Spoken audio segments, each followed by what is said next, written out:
Mugamba muteba sweetheart bange abalungi abeekuumira kusenga face to 56. Olunaku olwaleero tugenda kwogera ku nsikina still okusikina. Tugenda kwogera ku nsikina. Nasomesaako ebika by'ensikina eby'enjawulo era nzikiriza nga vidiyo eno weeri. Naye si byonna nti nabisomesa. Waliwo ekika ky'ensikina kye njagala discussingeko leero oba twogereko leero. Ensikina eno eba ya bibuuzo. For example, muyinza okubeera nga muli mu kikolwa ne munno oba muli kwegatta. Nga naye muyina ebibuuzo bye mwebuuza. Naye bannange baby, ng'owooma nnyo, baakuteekamu ki? Naye bannange baby, nga bannange omanyi nnyo okunyoola ekiwato. Bannange ani yakuyigiriza okunyoola ekiwato bw'oti? Bannange sengaawo gy'ali. Okitegeera nga gwe bw'omuddamu. Bannange baby, senga gy'ali era akulindiridde akaseera konna ogenda omulabeko. Okitegeera ng'omuddamu nga toli kusikina nti oleekaana, toli kusikina nti like oyimba, no, toli kusikina nti omuwaana kubanga n'okusikina nga owaana omuntu nakyo weekiri. But tuli kunyumya twebuuza bibuuzo nga bwembiddamu. Tetuli mu kunyumya mboozi kubanga naye ekyo nakyo kika kya nsikina kirala ekyokunyumya emboozi ne bannaye neiba bw'omulabye. Bannange nze kankubulire, omanyi abaagalana babeera n'ebiboozi byabwe. Abantu nga beeyagala, nga bali compatible, nga Katonda yabawunda, nga buli omu ategeera munne, bali bageya. Okimanyi nti mukwano gwange yabadde aŋŋamba nti ngende nabo naye ne ŋŋamba nze sirina gye ndaga ngenda sigala n'omwami wange. Okitegeera ye bamboozi naye kaakati ssaawa zino bye njogerako kwe kubeera ng'olina omuntu mu kikolwa naye nga mulina ebibuuzo bye mwebuuza. Kye njagala okufokasingako leero nti si bye twebuuza wabula waliwo bye tutayina kubuuza bantu. Ate mukikola nnyo naddala abakyala okuggyako n'abasajja ensangi zino mutandise okwonooneka. Muli mu kwegatta n'omuntu gw'oyagala ng'omubuuza, muli mu kikolwa ng'omubuuza, bannange baby, naye kankubuuze ex we yali akuzinyeeko bw'ati? Bannange kaakati oyagala nkuddemu ki? Kati kanve naye eri mu kuwoomereza eddoboozi, njagala twogere amazima. Ekibuuzo ky'ombuuziza mbu ex wange yali anzinyeeko bw'atyo, oyagala mukutendere kubanga asobola okuba nga mu butuufu yali anzina okusinga ggwe. Kati oyagala mukutendere nkugambe oba nkulimbe ku bibiri oba oyagalako ki? Waliwo ebintu bye tutabuuza baagalwa baffe. Kambabuire nga newaabanga kasitaani kali awo kakusokola kagamba mubuuze kireke.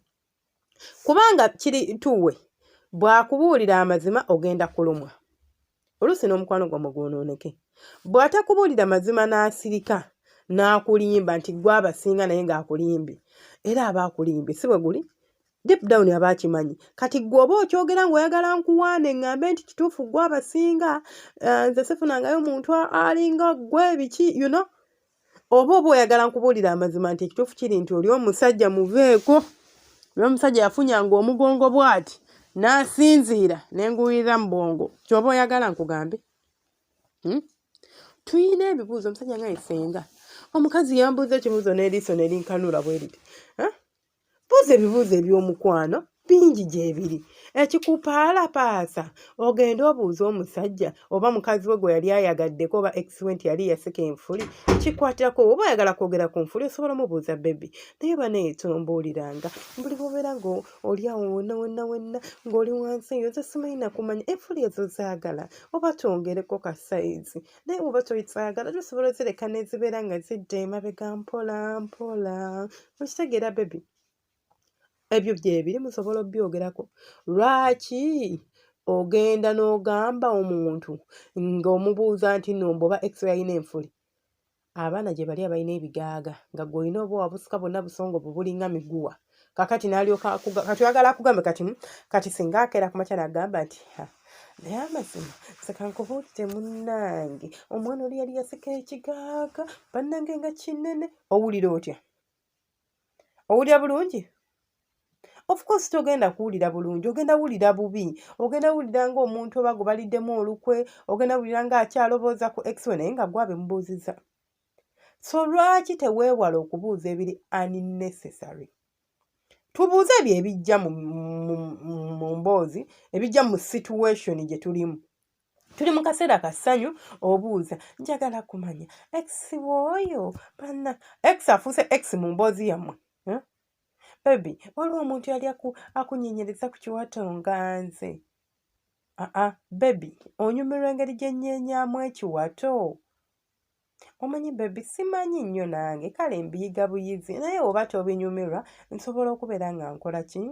Nga nkyusaamu oba nga ntereezaamu. Oyagala nkinyeenye ntya? Bw'emba nkuliko owulira ng'oyagala mbeere nga nkubeerako nnyo oba? Ebyo byonna byonna bibuuza omwagalwa wo.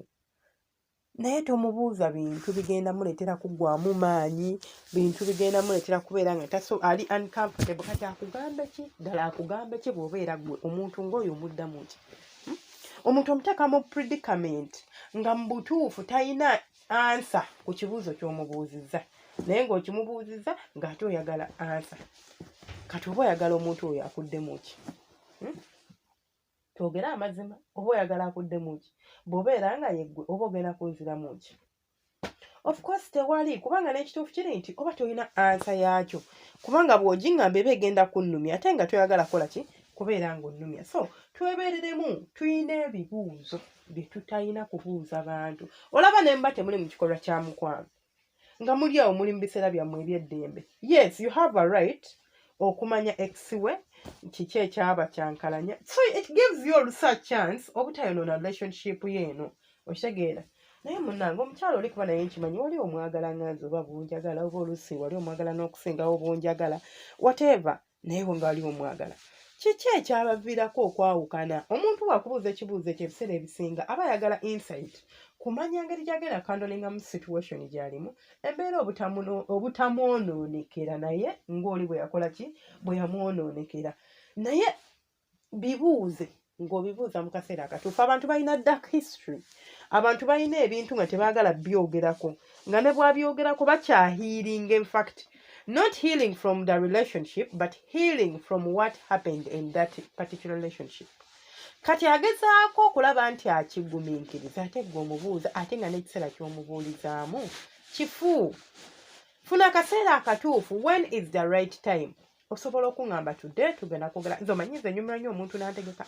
Nze nawe mba wakwogera n'omwami wange nga kimanyi the conversation we are going to have is a deep one. And ntini ezo ezijja just neegwawo bugu randomly. Mutegeka oba nga ne mugamba baby, we need to talk about something important. I need you to fix some time for me. N'akimanya nti we are talking. Tuli kwogera. Naye tuli mu kikolwa kya kwegatta nga ntandika mubuuza kaakati munnange ex-wo byaba bitya, kati atandika okuŋŋamba ki? Mumanyi nno n'okugamba nti olaba omusajja waba mwaka akaseera buli kyayogera gaba mazima. Si tegaba mazima, buli kyayogera kiba kimuyisaawo kubanga tayagala kumujja mu ki? Mu mbeera gy'alimu. Ekyo ky'olina okumanya. Naye ate waliwo ky'olinza okumugamba mukwano n'akasolo ne kagwa bwe kaba kayimye, naye nga kibuuzo kyo ky'omubuuzizza n'agamba naye ddala ddala ono baamutendeka yayitako mu basenga be, biki bino byambuuza. Kalaba bibadde tebisaanidde kubeera nga bibuuzibwa mu kaseera k'obibuulizaamu. Anyways, bibi byange, temwerabira subscribinga, kulayikinga, commentinga. Mukama abanjagalire ate era abankuumire mbeera bulungi. Abasharinga mukola kya ttendo, abalayikinga mukola kya ttendo. Bannange mubeere bulungi.